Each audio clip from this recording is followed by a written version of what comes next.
Admittedly, when I decided to rent this 2020 Mustang 2.3-liter EcoBoost 55th Anniversary Edition car, I didn't know exactly what I was getting into. But I'll tell you one thing, this car is a looker. People everywhere give me a thumbs up. They like the car, they love the car. Admittedly, that's not something that I'm very experienced with, or happens a lot when you drive an imported car. But this car does have a charm, and people just love to see it as it is. It's good to see Mustangs moving in this direction. And even from the inside, the car really is starting to show out with this digital display. It really gives it a sense of occasion. And what sports car wouldn't be better with the top down? I tell you, the character of the Mustang just explodes when you do not have a roof at all. And it makes the driving experience so much better. So I've taken this car on its road trip over 1,000 miles so far, to Lake Tahoe, to Phoenix, Arizona, to the Grand Canyon, and I've gone through Death Valley on the 120. As you can see here, the suspension, the handling, really is on par. It looks so much better. It feels so much better. You can really feel the maturity of the car as they've gone through regressions and changes and updated the solid rear axle to the independent suspension. And it just has put this thing together to make it such a better package. I really, really like everything about the suspension and the handling of this new Mustang, and it's wonderful to see the progression that it's gone through. And so we're going to go through a review and talk about this car a little bit more in depth besides just these views, and to see if you want to pick one up too. So this is a review that's not just after a few miles of driving. I actually picked up this car in Las Vegas, drove it down to the Grand Canyon, up to Lake Tahoe, and now I'm in Napa Valley, California. And over this trip, I mean, as you can imagine, that's well over 1,000 miles. I've got to get to know some of the characteristics of the vehicle. And what I will say off the bat, right away, this is a GT car. It's not a sports car. It is a good car, a good traveling car, something for the top back. Oh my gosh, it's glorious for this. But when you talk about, especially out of this 2.3-liter EcoBoost engine, that is not the high performance version, so it has a 310 horsepower, 350 foot-pound torque. It is efficient, but not very lively and exciting.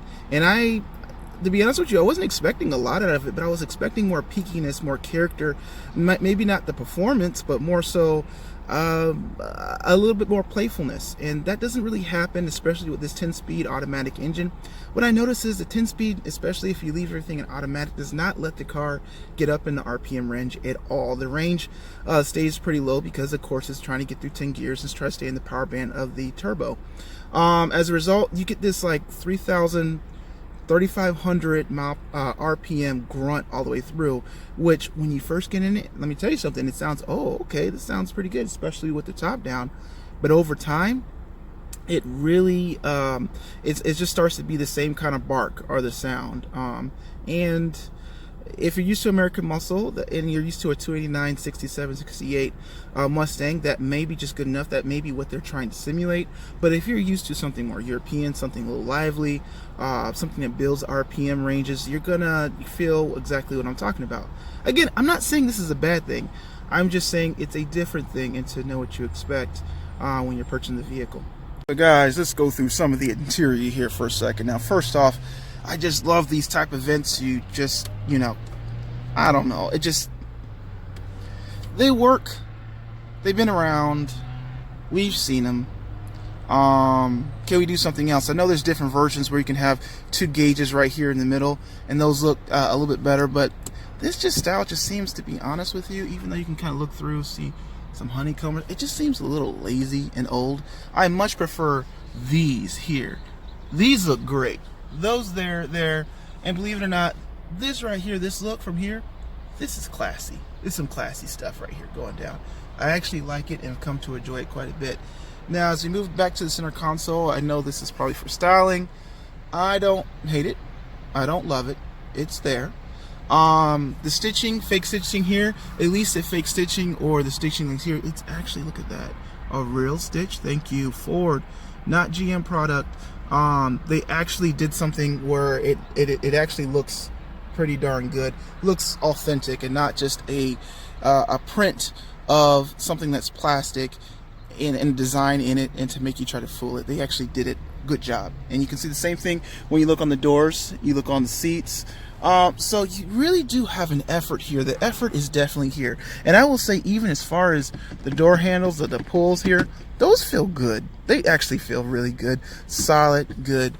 You know, coming down your armrest, big thing here is that, of course, you have your leather that extends down onto your armrest. This is the biggest gripe I have on my A7, that I have more so of this tactile plastic here on my car, and it just doesn't feel good after a while, very short period of time. And of course you have a nice aluminum or silver accent here. It's nice. It doesn't carry all the way through on the backside, but you know, this backside right here, even though it's plastic, it's very sturdy and it feels good. It doesn't feel like it's going anywhere, and I would say good job on that. That's exactly where this car should be at the price point, and it looks great. Moving down here, this is a little bit far for me to adjust my mirrors. People say, well, you know, how often do you adjust your mirrors? I do it a little bit more often, especially because this car, when you put it into reverse,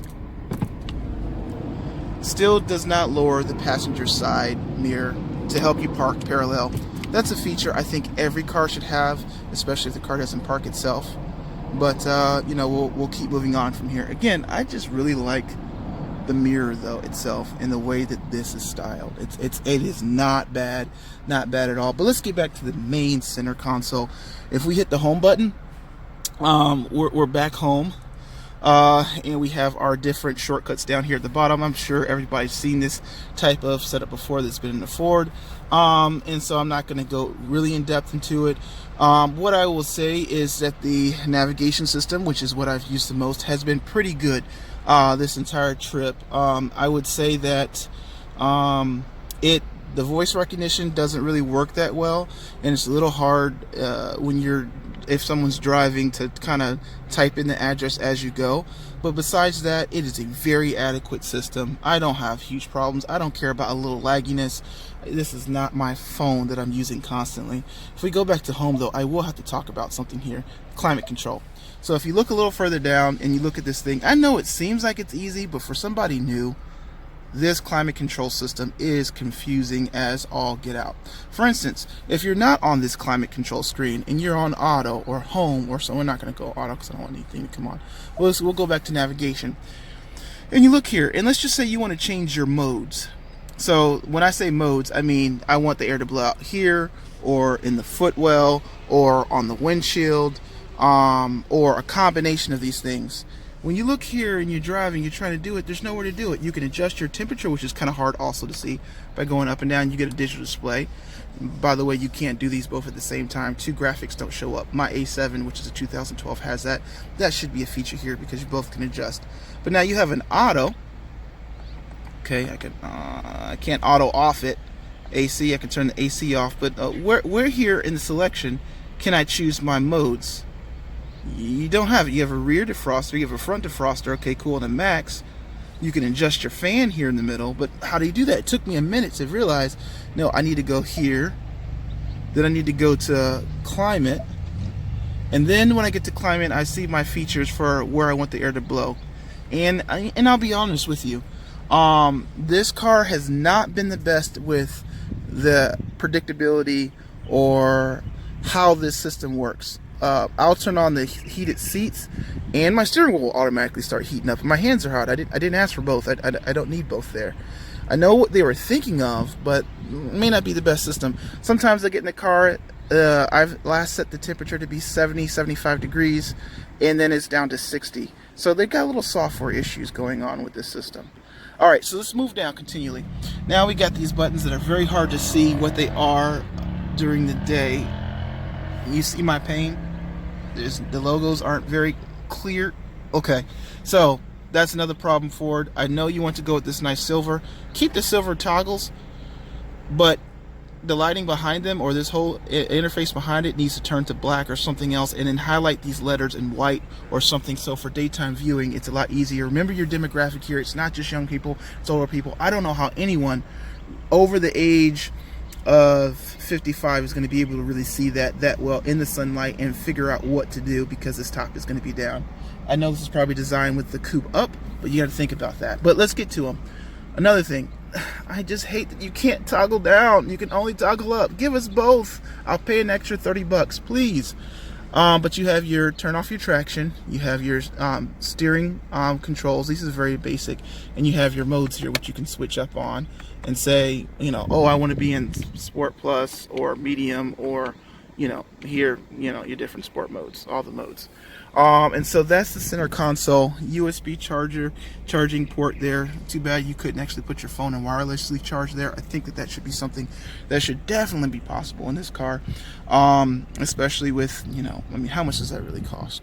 Really. Two good cup holders here. Very good, can fit different things. I would say would pass all my tests. And you get to the shifter.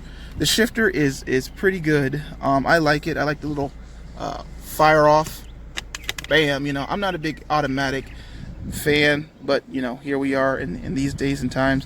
But a lot of times car companies fail with the way that they look. This one looks good though, and it feels good. My only complaint is, let's just say I'm in right now D.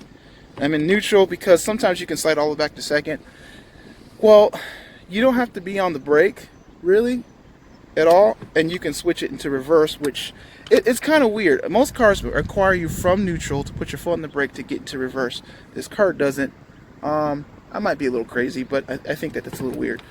And so that's the center console. Next, we're going to talk about this steering wheel, and at first when you look at it, it looks a little bit intimidating. I must be getting old, because all these buttons sometimes I'm like, okay, well, what does what do and how does all do? And to be honest with you, it's pretty simple. I really like the idea where they put, number one, the volume knobs on this side, because some cars put the volume knobs on this side. I think it's ridiculous, because if I have a hand free to do this here, I can obviously get here a lot quicker. So kudos, definitely putting the volume on the opposite side, because obviously there's something going on with this hand where I can't do it there. Next is the cruise control settings. Another good plus. I will say that first of all, I am tired of European cars, Audis, other things, putting the steering, the controls back here somewhere, and you have to know the type of vehicle and the behavior to know all the gestures to do it with. Or they put it up here on Mercedes, how they used to do it. But finally moving these to the steering wheel right in front of you, backlit, wonderful. This system, at first it took me a little while to understand these two toggles here, go back and forth, but you turn it on, as simple as that, and this has a radar adaptive cruise. Again, another really wonderful feature for this car, and it works good. And I have to say that when you get it to its closest settings, it works better than my Audi does. Just gotta give it, of course, 8 years later, probably the software, they've learned so much more, but it really works good. It makes the trip easy. Moving on to the other side, you have all your shortcuts to change everything here, from your color to your type of display to your resetting your trip counters and seeing information on how warm the air is coming into your engine. Again, very good plus. You have a navigation feature, you have a phone feature, you have of course your Mustang settings, music, and some configurations. I haven't played with these too much. If you go here, you'll see that you can change your modes as far as your track app, your gauges. You can change, configure my cluster. This gives you some additional, this is where I talk about your airflow. You can turn these on and show these in the middle console. Like I can do that and hit the back button here. Go back again and go back. And it probably went somewhere. Anyway, this is the only thing that I have to work on a little bit. But if I go back here and I click on Mustang and I go back to where I was, I think I have gauge cluster appearance. I can go to track mode if I want to. Track mode is actually pretty cool. Hit back and boom, I just love this look. That's some pretty awesome stuff. With a better engine. Oh, see, this is the thing. Ford went through this, and their graphics are actually pretty good on this touchscreen, and it looks so well. But when the car only revs to 3,500, 4,000 RPMs as you're accelerating, it doesn't look cool. You want it to go all the way over. And to be honest with you, the response would be, well, then shift it manually, dummy. Here's the thing. I'm going to go back here again. I don't think you can see it, but this car has 10 speeds. To be honest with you, 10 speeds is a little bit daunting. The speeds, I'll put it in drive, which is cool because you put it in D. Usually, you would see in typical cars a D down here, but on top of that, you see which gear, even in automatic, you're in at all time. Another cool feature, love it. Okay, but it goes to 10. There are times when I'm driving in 10. I don't know how to keep shifting down from 10 gears and back up from 10 gears. It doesn't process in my brain very well, so most times I leave it in D. And so, I don't know in the future, but cars need to, if they're going to have all these speeds and you want people to be in a manual mode, maybe you combine gears together. Maybe it's very sequential, but your first and second are our first gear, and it's very long as transmissions improve. I know I'm talking crazy. Second and third are another gear, or when you pull, it just represents it differently. Like when you go into a manual mode or you start pulling these, no longer do you have 10 gears. Maybe you only have 6 gears, something. But 10 gears is too hard to bump all the way down and come all the way back up out of. It's just a lot of work, in my opinion. But again, this layout looks really great, holds up in any type of sunlight, and is very informational. I love the fact that they didn't make this a one piece all the way across, like just a rectangle, and say, here you got a touchscreen. I like the fact that it's bezeled on the sides here. Look at that bezel there, and the screen itself looks just looks nice and different and not just thrown together in 2 seconds. And then on top of that, I'll show you later, but the graphics changing here, especially when you're driving and you have the cruise control setting on. Let's see, I don't think I can engage it right now. Oh yeah, it does. So this shows this here. As you pull up to a car in front of you, the car shows up here as your distance, and it represents your distance and what it's doing. Again, great attention to detail, Mustang.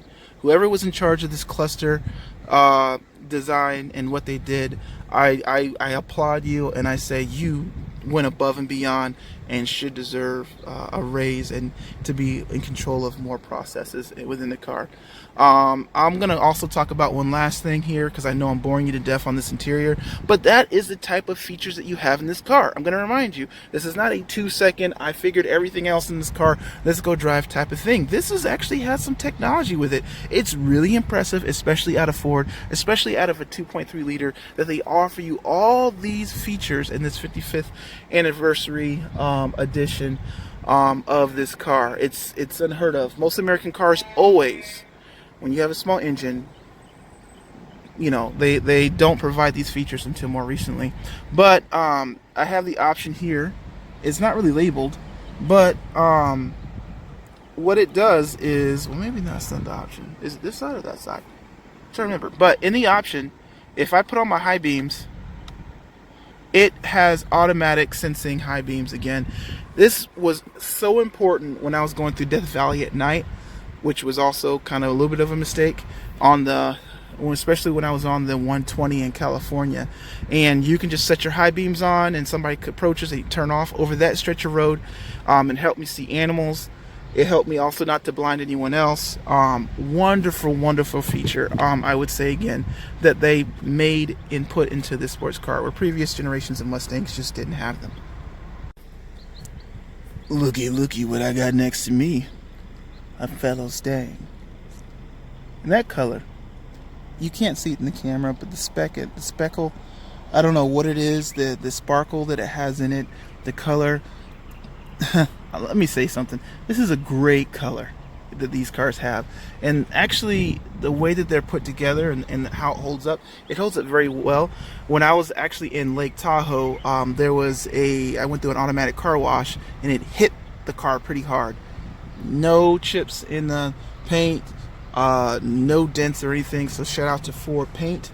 Ford Paint is really amazing. And just look at that again. It's just so manly. It just tells you it's a good color. It's not just all black. It's not going to show swirl marks.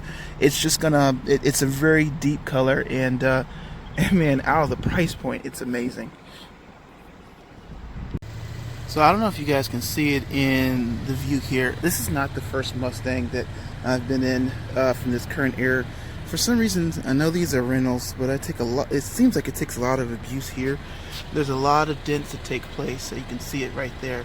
I think it's from people just jumping in to the car from the back seat with the top down, and the metal not being strong enough. It's a big piece right here, and you know, there's multiple dents. There's even some back here to some degree. So, yeah, this is not the 80s, people. I gotta say, these 55th anniversary wheels, if this is specific to the 55th anniversary edition, are epic. They are amazing. I love them. They look really good.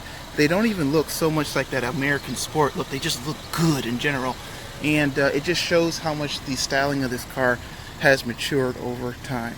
And we're going to talk about seats and leather quality. Again, this has been seen on multiple editions.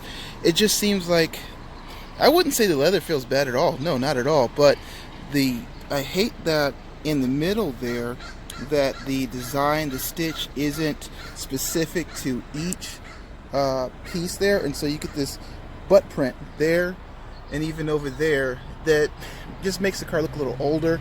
It actually makes the seats look like an aftermarket seat cover or something like that. In particular, the seats in general are mostly supportive, but it just feels weird here. Like, this part here just seems a little bit too flimsy. I know that you have to get over this part to get out the car. Maybe they were thinking about that, and this is a bolstered seat more so, but it just, when you sit on it, it feels like a 1986 Mercedes 500 SEC kind of seat. It's just springy, not the most supportive. Again, I apologize for this bird who decided to get involved in this video in the background. These pedals are actually really nice. They look nice, they feel nice, they're amazing. I just love the brushed aluminum look. Nice, nice, nice touch. Again, here's the test. High pressure hose coming across these seals.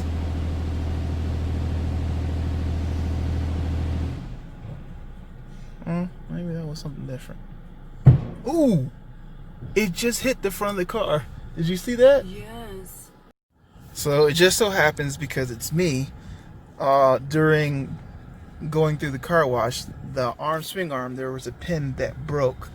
They caused it to actually hit the car and not finish our car wash. I looked outside, it wasn't any damage, you know, to the paint or anything like that. Kudos to Ford Paint. Even though that thing was covered with foam, it still hit the car pretty good. And everything looks good, so we're gonna let them fix it, and they're gonna send us back through again. And as you can see here, we actually do have real leakage on the passenger side on this 2020. See anything on the driver's side? Nope. I am good over here. I don't feel like the pressure was that high on the water to cause that amount of leakage. So you'll kind of see it as it comes up here. That's not the hardest car wash in the world. Again, driver's side looks pretty good. Nope, there it is. Just came in right there. So I have some video of driving this car in the valley of the Grand Canyon. Apparently we took a wrong turn in the rocks. I have a video of this car going back northward on the 120 in actually Lake Tahoe, driving along the mountains. Beautiful scenes. But let's get this car out again, take it for a little drive here in Napa Valley, and just let's see if we can experience some of this charm. I'm going to apologize again because I didn't bring my camera equipment and everything. This is kind of an impromptu, but let's get to it, see if we can make the best of it.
A little bit quicker spin up.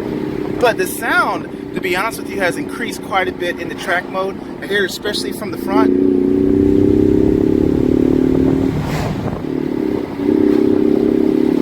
It's a little farty, but it's good.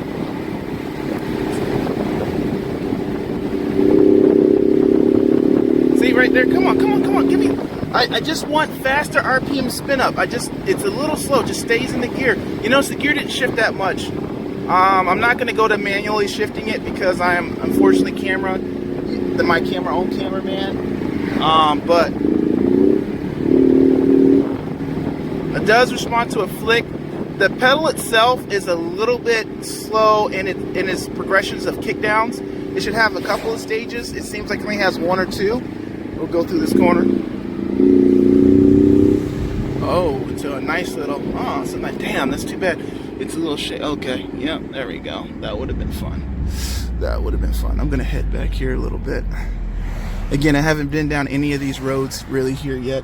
It's probably not the most responsible of me to do. But you got to create the content, good or bad. I'm going to, let's see if I can cool out just for a second so I can get a little speed in a corner or two. But again, if you guys haven't been to Napa Valley, this place is amazing. It's beautiful and warm.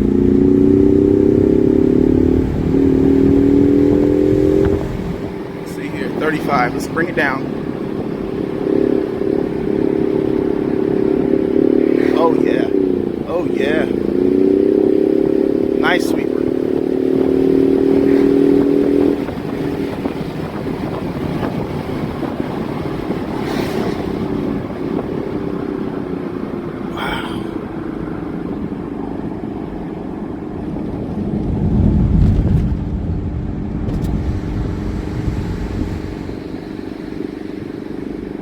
And again, it's not super loud. I mean, for a 4-cylinder, that sound, the swooshes, it's good.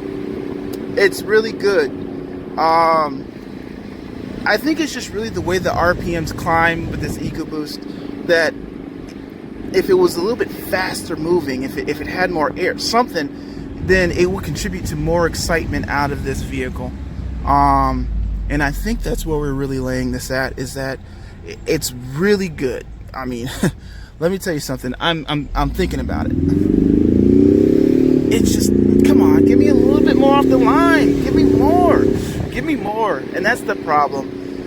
This car, they say, is a 0-60, and I think this is with the high performance version, 4.5 seconds with the 335 horsepower as opposed to the 310 horsepower. They say with this car is probably like a 5.1. I'm calling no way.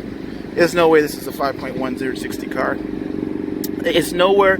My A7 would destroy this car off the line, and as it builds, even in top end, I think it would. And my A7 is supposed to be a 4.6, 4.7 on a brake start. You know, so on a like a ghetto version of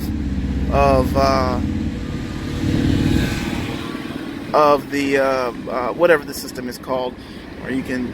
Everybody looks retarded when they try to record a 0-60 time. I do that well, and that's it. I'm gonna turn around here. I don't know where I'm gonna go. We're gonna see that same thing from the opposite way, and see how cool that is. All right. Actually, let's see. There's a little something more down this way. Let's get lost. Yeah, let's get lost. Can I get lost down here? Nah, can't get lost. Let's see. Turning radius. Turning radius has been okay, I noticed. But you got a very long hood here. Again, I'm gonna send it. You're gonna see what I mean. Am I in second? Let's get down to second or first gear. Come on, get me down there. This is foot down.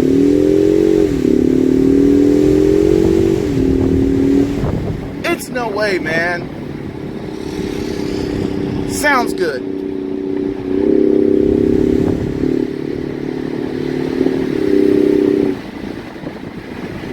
Man, this is beautiful out here.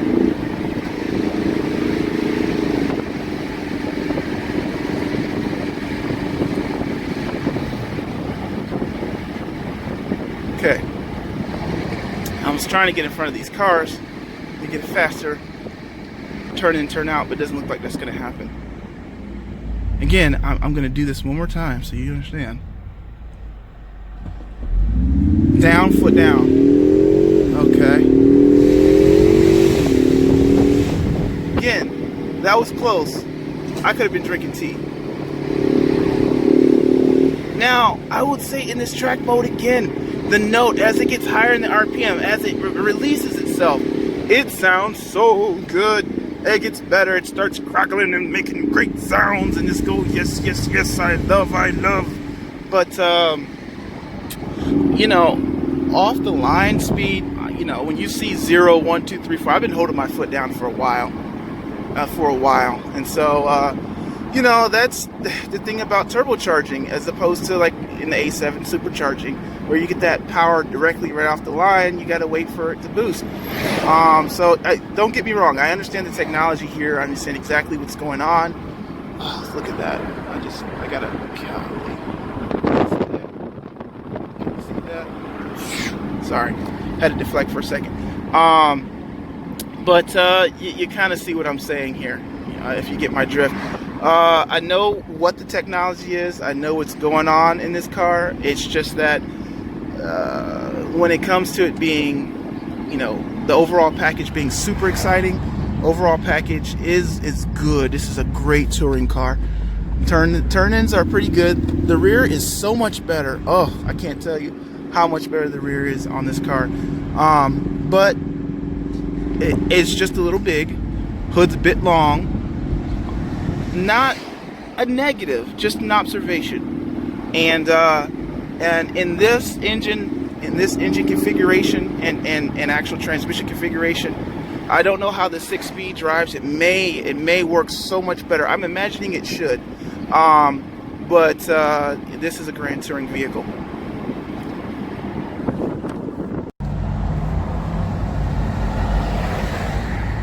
Okay, now another thing I'm going to set for y'all real quick is to show you that radar adaptive cruise.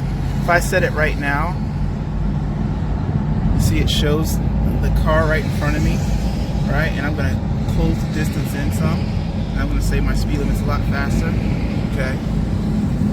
Doesn't represent the car. And that graphic changes when it actually moves more to the center when you're in one of the different settings. I wish I could show you guys without crashing. And we'll say, okay. Let's go to a normal, okay, back. And then you see it there again. Really, really cool stuff, Ford. Whoever did these graphics is awesome. Great job. So again, a review of this car, I want to say the Continental Divide, the differences between American and European, it doesn't exist anymore, to be honest with you, because this car represents a price point that can't be matched for what it offers, the technology, the actual power, to believe it or not. The car is very different when you go from a Sport or Sport Plus to a track.